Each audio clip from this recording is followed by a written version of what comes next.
Alright mga kabuskalo, so na kami karon diri sa Mount Manunggal. So among balikon katong nadiskusyahan nga lugar ni President Ramon Magsaysay. Sana Amo ipakitag balik ang iyahang ang sa Tagalog pa ang natitirang labi sa kanyang eroplano. Tara mga kabuskalo. Pero wala, hindi dito nakalibing si Magsaysay. Dito lang yung bumagsak ang kanyang eroplano. At ito, kasama ko na naman yung aking partner. Sana Ayan, partner in crime.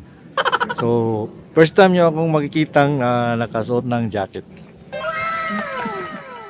Mga kapuskalo, naatake diri karon. Naatake diri karon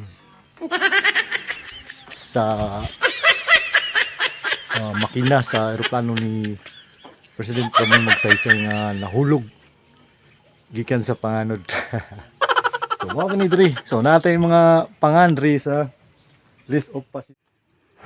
Mga kabuskalo, pagkahuman akong pakita ninyo diri sa engine part of airplane nga gisakyan ni Magsaysay, ako ding isunod. Pagsaka ang bungtod sa Mount Manunggal, ang bungtod nga bato. At ang ninyo mga kabus, ug hangtod sa sunod akong video, mga kabuskalo, adto na ko!